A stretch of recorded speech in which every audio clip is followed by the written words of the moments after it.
పరిణయం chapter 36. సర్లే కానీ ఒక విషయం, తనకి థ్రెట్ ఉంది, జాగ్రత్త అంటాడు ఆ వ్యక్తి ఫ్రెండ్ ఫోన్లో. ఆ వ్యక్తి, ఇది నాకు కొత్తారా, నాకు తెలుసుగా ఎలా హ్యాండిల్ చేయాలో అని అంటాడు. కౌశల్, ఏం హ్యాండిల్ చేస్తావో ఏంటో, సొంత భార్యని అన్నోన్లా మెసేజ్ చేస్తున్నావు, ఎందుకురా అనవసరంగా కోపం తెప్పిస్తావు అని అంటాడు. ఆర్యన్, అది కాదురా, తనెప్పుడు తన ప్రేమని బయట పెట్టలేదు. నేను తనకి దూరమైన దగ్గర నుంచి ఇప్పుడు తను ఢిల్లీకి వచ్చేది కేవలం తన కంపెనీ బ్రాంచ్ పెట్టుకోవడానికి, ఇంకా తన సిస్టర్ని కలవడానికి అని అంటాడు. కౌశల్ కోపంతో, రే రాక్షసుడా, నిన్ను నా చెల్లి కాపాడితే నువ్వు దాని జీవితంలో అల్లకల్లోలం సృష్టించి ఇప్పుడేమో టెస్ట్ చేస్తున్నావా?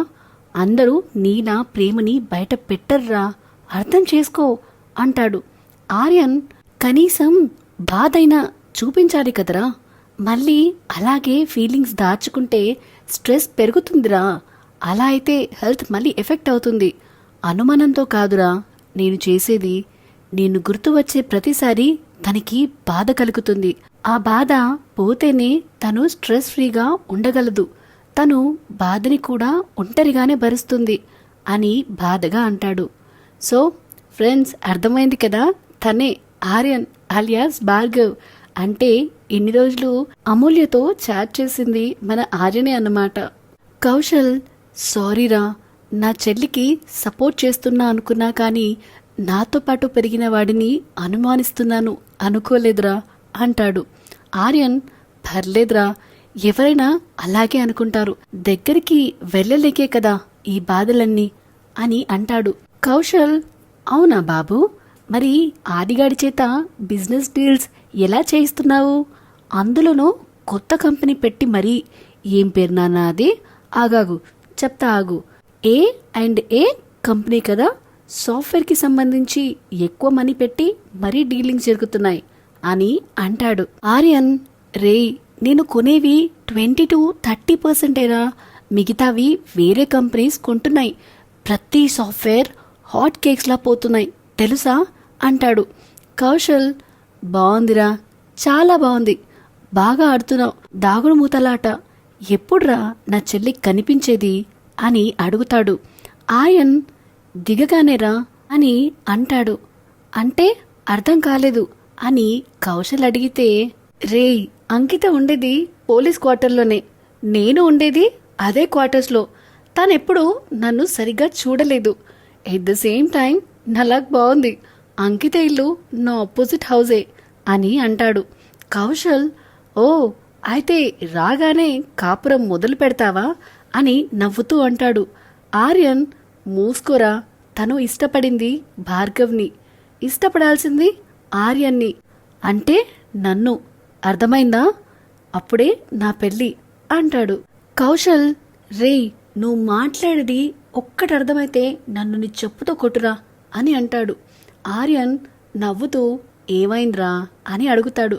కౌశల్, ఆర్యనైనా భార్గవైనా నువ్వే కదరా, మళ్ళీ ఈ కొత్త ఫిట్టింగ్ ఏంటి అని అడుగుతాడు.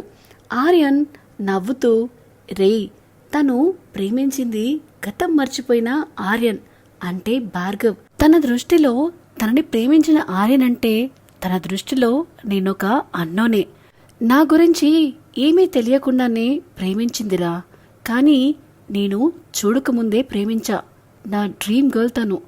కానీ భార్గవ్గా ప్రేమించి ఆర్యన్గా ఉన్న నన్ను పెళ్లి చేసుకుంటే తన మనసు పడే బాధ నేను తట్టుకోలేనురా.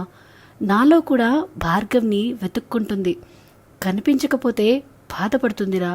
అందుకే నాలా నేను అప్రోచ్ అవ్వాలి అనుకున్నాను. కౌశల్, మరి వర్కౌట్ అవుతుందా? తనకి మ్యారేజ్ అయిపోయిందని ఫిక్స్ అయిపోయింది కదా అని అంటాడు. ఆర్యన్, అవుతుంది, నేను కూడా సింగిలే, ఇంకా తనని ఇష్టపడితే అవుతుంది. ఎట్ ద సేమ్ టైం నాకు భార్గవ్ జ్ఞాపకాలు కూడా ఉన్నాయి. ఒకవేళ భార్గవే నా హస్బెండ్ అన్నా అది కూడా నేనే కదా, ఎటు పోయినా నేనే కదా దాని హస్బెండ్ని అని అంటాడు. కౌశల్, మరి ఇన్ని తెలిసి ఎందుకురా టైం వేస్ట్ అని అంటాడు. ఆర్యన్, టైం వేస్ట్ కాదురా, నీ చెల్లి డెసిషన్కి రెస్పెక్ట్ అయినా ఆల్మోస్ట్ 1 year నేను భార్గవ్లా నటించా. కానీ ఎప్పుడు యాక్సిడెంట్ జరిగిందో అప్పుడు భార్గవ్ మెమరీస్ కూడా వచ్చాయి. నన్ను ఎంత కేరింగ్గా చూసుకుందో కూడా తెలుసు. ఎంత ఇబ్బంది పెట్టినా అమ్మలా చూసుకుందిరా నన్ను. అమ్మలా చూసుకునే అమ్మాయి నా జీవితంలోకి రావడం అదృష్టం కదరా అని అంటాడు. సో ఇదేనండి పరిణయం 36th చాప్టర్. ఈ వీడియో కనుక మీకు నచ్చినట్టయితే please like, share and comment చేయండి. అలానే ఇలాంటి కొత్త కొత్త కథల కోసం మన channel the novel is very రితిన్యాని సబ్స్క్రైబ్ చేసుకోవడం అసలు మరవద్దు. బాయ్.